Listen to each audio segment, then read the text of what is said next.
Hello जय हिंद dear India aspirant, welcome to our YouTube channel Apex Study Hub. मेरा नाम अमन कुमार। तो ये वीडियो स्पेशली उन कैंडिडेट के लिए है जिनका इस बार का पहला अटेम्प्ट होने वाला है या अभी तक वो सफल नहीं हो पाए एनडीए के एग्जाम में, यानी पहले का अटेम्प्ट दिए पर सक्सेस नहीं मिला है। तो आपके से कौन सी मिस्टेक है जो लगातार आप कर रहे हैं या कैसी कौन सी जगह पर गड़बड़ हो जाती है जिसकी वजह से आप एनडीए का एग्जाम क्वालिफाई नहीं कर पाते हैं। कई बार हमें ऐसा लग रहा होता है कि हम सारी चीज़ें सही कर रहे हैं पर यार मेरी किस्मत खराब है, इस वजह से मेरा सही नहीं हो रहा है। पर आपको समझना होगा, हम अपने ही मिथ्स में, अपने ही झूठ में फंस कर रह जाते हैं, हमें पता नहीं चलता है कि हम मिस्टेक क्या कर रहे हैं। वो सारी मिस्टेक आपको मैं बताऊंगा जो ज़्यादातर कैंडिडेट कर रहे होते हैं, जिसकी वजह से 98% कैंडिडेट फेल हो जाते हैं या हमका एवरेज स्कोर जो है एनडीए के अंदर जो सक्सेस का रहता है वो कम हो जाता है। और साथ में जो आपको 900 में से आप अगर टॉपर के मार्क्स देखोगे तो वो 500 या 600 के पास रह जाते हैं। तो ऐसा क्यों होता है?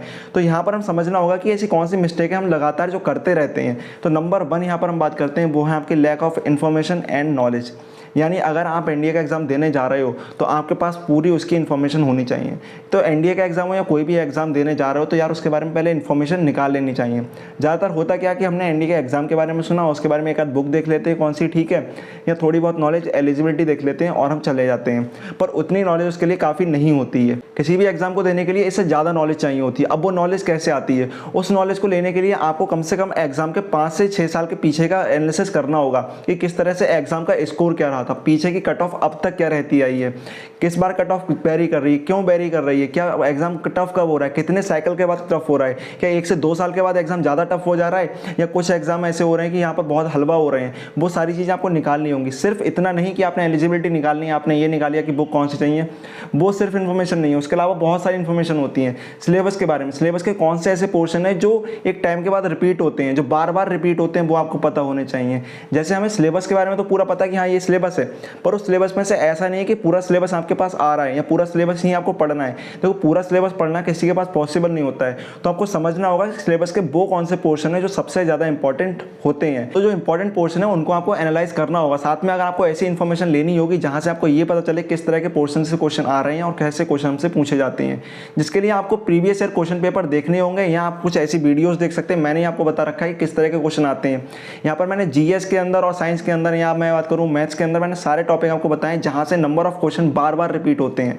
अगर उन टॉपिक को आप लोग करते हो तो आपको प्रिपरेशन में ज़्यादा टाइम नहीं देना पड़ेगा, ज़्यादा सिलेबस कवर नहीं करना पड़ेगा। एक सर्टेन सिलेबस को कवर करके एग्जाम को क्वालिफाई कर सकते हो। यहाँ पर मैं आपको एक इन्फॉर्मेशन दे दूँ कि अनअकैडमी 25 जून को कंडक्ट करा रहा है एनडीए स्कॉलरशिप टेस्ट। ये स्कॉलरशिप टेस्ट में 100 क्वेश्चन आपसे पूछे जाएंगे, जिसमें से 50 क्वेश्चन होंगे मैथ्स के और 50 क्वेश्चन होंगे साइंस के। तो 25 जून को होने वाले इस टेस्ट में आप लोग एनरोल कर सकते हैं, क्योंकि इसमें जब आप एनरोल करेंगे तो यहाँ पर आपके लिए 2 बेनिफिट होने वाले हैं। नंबर 1, आप अपनी प्रिपरेशन को टेस्ट कर सकते हैं। यानी अब तक आपने जो प्रिपरेशन कर रखी है और आगे करने वाले हो तो आपको पता चल जाएगा कौन सी मिस्टेक हो सकती है और कैसी मिस्टेक आप कर रहे हो। इस टेस्ट को देकर, यानी ऑनलाइन टेस्ट को देकर आप लोग इसको चेक कर सकते हो। दूसरा, आपके पास मौका है यहाँ पर स्कॉलरशिप्स और प्राइजेस जीतने का। यहाँ पर नंबर 1 पोजीशन पर अगर आप आते हैं तो आपको लैपटॉप मिलेगा, और सेकंड पोजीशन पर आने वाले को 5G स्मार्टफोन, और थर्ड से 10th पोजीशन पर आने वाले कैंडिडेट को मिलेगा यहाँ पर फिटबिट। तो अगर आप ये टेस्ट के अंदर एनरोल करते हैं तो आपको कई सारे फायदे होने वाले हैं, चाहे वो स्कॉलरशिप टेस्ट के देने का हो या आपको स्कॉलरशिप मिलने का हो। इस टेस्ट में एनरोल करने के लिए आपको जाना होगा अनअकैडमी की लर्निंग ऐप पर या डिस्क्रिप्शन बॉक्स में दिए गए लिंक पर, और एनरोल करते हुए समय आपको यूज़ करना होगा एपेक्स 10 कोड।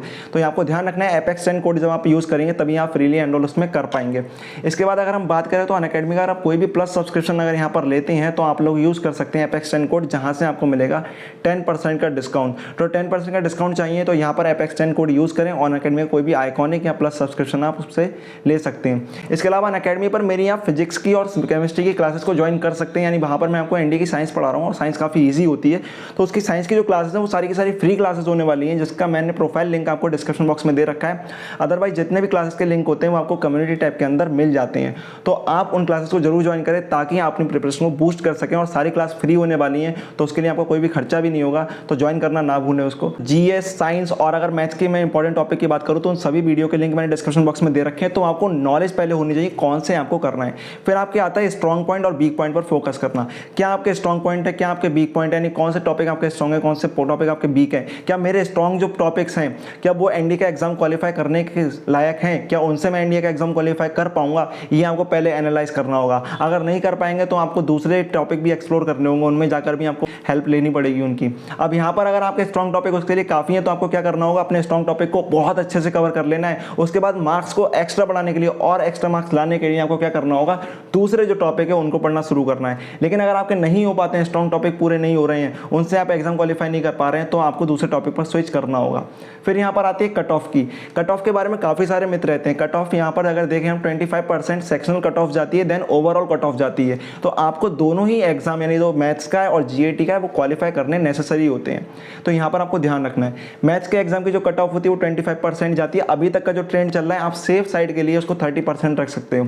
जीएटी की बात करें, जहाँ पर आपको साइंस, जीएस और इंग्लिश देखने को मिलती है, तो वहाँ पर कोई सेक्शनल कट ऑफ अलग अलग नहीं होती है। वहाँ पर पूरे जीएटी के पेपर की कट ऑफ मिलाकर आपके पास 25% होती है, जिसको आप 30% मान सकते हैं।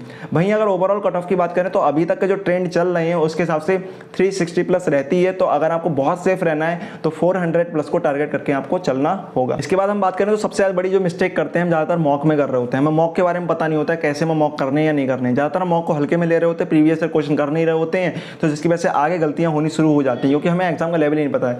अगर आप पहली बार एग्जाम देने जा रहे हो तो आपके लिए सबसे बड़ी चीज़ तो यही है कि आपको पता ही नहीं कि टाइम मैनेजमेंट कैसे करना है, किस तरह का एग्जाम आता है। तो आपके लिए बहुत ही ज़्यादा जरूरी है कि आप वहाँ पर एक number of previous year question paper को कर रहे हो, पूरे पेपर को भी सॉल्व कर रहे हो, प्रीवियस ईयर क्वेश्चन को भी कर रहे हो। दोनों चीज़ों को समझना है। यहाँ पर पेपर को सॉल्व करना और एक टॉपिक के अंदर प्रीवियस ईयर क्वेश्चन को सॉल्व करने में थोड़ा सा डिफरेंस आता है। जब आप पूरा पेपर सॉल्व करते हो तो एक्चुअली आपको वही फील आ रहा होता है जो एग्जामिनेशन सेंटर में बैठकर आएगा। तो आपको वो चीज़ें समझनी होंगी, वो प्रेशर को हैंडल करना आना होगा, टाइम मैनेजमेंट वहाँ पर सीखना होगा। दूसरी बात यहाँ पर करें मॉक के बारे में, तो मॉक आपको एक नंबर ऑफ मॉक करने होंगे। जैसे कि अगर 2 महीने रह जाते हैं एग्जाम के लिए, तो आप कम से कम यहाँ पर 15 से 20 मॉक जरूर कर रहे हो। यानी जितना टाइम यहाँ पर कम होता जाता है, आपको मॉक बढ़ाने भी होंगे। आपके स्ट्रॉन्ग और वीक पॉइंट का एनालिसिस आप मॉक से भी कर सकते हैं। जैसे कि अगर मॉक आपने दिया, उसके बाद स्कोर जो पता चलेगा, तो आपको पता ये चल जाएगा कि आपके कौन से ऐसे टॉपिक है जिसमें हर बार आप लोग अच्छा स्कोर कर रहे हो, और कौन से ऐसे टॉपिक है जिसमें हर बार आपका बुरा स्कोर हो रहा है, और किसमें एवरेज स्कोर हो रहा है। तो किसमें इंप्रूवमेंट हो सकता है, किसमें नहीं हो सकता है, और किसमें मैं अब सबसे अच्छा कर रहा हूँ जिसको मुझे मेंटेन करके रखना है, ये आपको उस मॉक से समझ में आ जाएगा। तो ये अगर सारी चीज़ें आप करते हो ना, तो काफ़ी सारे फायदे आपको मिल रहे होते हैं। दूसरा अगर हम बात करें तो हमारे टाइम मैनेजमेंट की बात करते हैं। तो यहाँ पर अगर हम देखें, हमारे पास जो सब्जेक्ट मिलते हैं देखने को, तो 8 से 9 सब्जेक्ट वो हो जाते हैं अगर मैथ्स को इंक्लूड कर लेते हैं, देन जीएटी के सभी सब्जेक्ट को।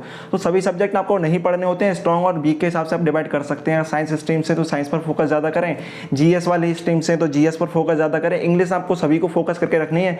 इंग्लिश में अच्छे मार्क्स आप ला सकते हो, और इंग्लिश को छोड़ना नहीं है, ताकि आप जब एसएसबी में बैठ रहे हो तो आपको कम से कम थोड़ी बहुत इंग्लिश पढ़ने की आदत तो हो। क्योंकि इंग्लिश से अगर आपको एंटीपैथी हो गई तो यार इंग्लिश आपको उठा के बाहर फेंक देगी। क्योंकि जब आपका एसएसबी इंटरव्यू होने वाला है, वो पूरा का पूरा इंग्लिश के अंदर ही होता है। यानी 5 दिन तक आप अगर एक वर्ड भी बोलते हैं वहाँ पर, तो वो इंग्लिश में होगा। तो आपको बहुत सारी चीज़ें समझनी होंगी, उसे दुश्मनी नहीं रखनी है। ये नहीं समझना है कि मैं हिंदी से क्वालिफाई तो कर लूँगा, ठीक है, हिंदी से क्वालिफाई तो कर लोगे, फिर भी कन्वर्सेशन और आपको जो आपकी स्पीकिंग है वो आपको इंग्लिश में ही करनी होगी। तो ये समझना होगा। तो इसके लिए आपको करना है, पहले टाइम मैनेजमेंट और टाइम टेबल अपना अच्छे से डिवाइड करना है। तो कम से कम प्रिपरेशन कर रहे हो तो दिन के 8 से 10 घंटे निकाल लो डेडिकेटिवली अपने एनडी की प्रिपरेशन के लिए। कोशिश करा करो कि दिन का जो सुबह का टाइम होता है ज़्यादातर हम उसमें पढ़ लें, क्योंकि हम अगर दिन में रात में पढ़ना शुरू करते हैं तो ज़्यादातर ये होता है कि अगर दोपहर के बाद रात में पढ़ना शुरू कर रहे हो, तो अगर दिन में कुछ और कर रहे होते हैं तो ज़्यादातर एनर्जी को हम खत्म कर चुके होते हैं, दिमाग में कई सारी बातें आ चुकी होती हैं, तो उतने रिफ्रेशमेंट के साथ हम नहीं पढ़ पाते हैं। तो कोशिश करो कि जितने भी चैप्टर्स वगैरह आपके ज़्यादा दिमाग लगाने वाले हैं उनको हम सुबह के टाइम में पढ़ लें, ताकि वो हमारे दिमाग में अच्छे से आ जाएं ना। अगर ये सारी चीज़ें आप छोटी छोटी टिप है, अगर इनको फॉलो करोगे तो आने वाले एनडीए एग्जाम में अच्छा स्कोर कर पाओगे। आपको समझना होगा आपकी मिस्टेक्स कहाँ पर हो रही। पीछे के जितने भी कैंडिडेट ऐसे हैं जिनने एग्जाम क्वालिफाई करा है, तो उनकी जाकर स्ट्रेटेजी देखो, पता चलेगा कि वो कहाँ पर मिस्टेक करते हैं। समझना, हर बार मिस्टेक करके सीखना जरूरी नहीं है यार, दूसरों की से सीखोगे तो और ज़्यादा फायदा। जैसे अगर मैं अपनी बात करूँ तो मैं पहले एग्जाम में फेल हुआ, देन मैंने काफ़ी चीज़ें देखी और मैं दूसरे बार और तीसरी बार लगातार क्वालिफाई कर पाया, क्योंकि मैंने पहली बार का जो एनालिसिस था मैंने उसके बाद समझ लिया कि अब यार फेल तो नहीं होना है। तो फेल ना होने के डर से तो मैंने हमेशा क्या करा, वो सारी चीज़ें निकाली कि मैं फेल ना हो पाऊँ। तो मैंने वो एक सेफ साइड, सेफ जोन बना लिया जिसके अंदर से मैं आराम से निकल सकता हूँ, मैं अपने आप को पुश कर सकता हूँ। तो अगर वो चीज़ें आपको समझ में आ गई, वो आपने अपना बना लिया सेफ जोन, तो आराम से एनडीए का एग्जाम क्वालिफाई कर पाओगे। बहुत बड़ी चीज़ नहीं है, आपको समझना है पैटर्न। अगर पैटर्न पकड़ लिया आपने, ट्रेंड पकड़ लिया, तो बड़े आराम से कर पाओगे। सारे इंपॉर्टेंट टॉपिक की वीडियो आपको चैनल पर मिल ही जाएंगे। तब तक अपनी प्रिपरेशन में अच्छे से लगे रहें, तो क्योंकि 2 महीने आपके पास रह गए हैं। इस 2 महीने के अंदर आपको रिफाइन भी करना है, ग्रो भी करना है और इतना स्कोर लेकर आना है ताकि आप एनडीए का एग्जाम क्वालिफाई कर पाएं। तो वो सारी चीज़ें आपको समझ के चलनी है और मॉक देते रहना लगातार, ताकि आपको एग्जाम का लेवल और प्रेशर को हैंडल करना पता चल जाए। तब तक के लिए मिलते हैं अगली वीडियो में। जय हिंद, गुड बाय।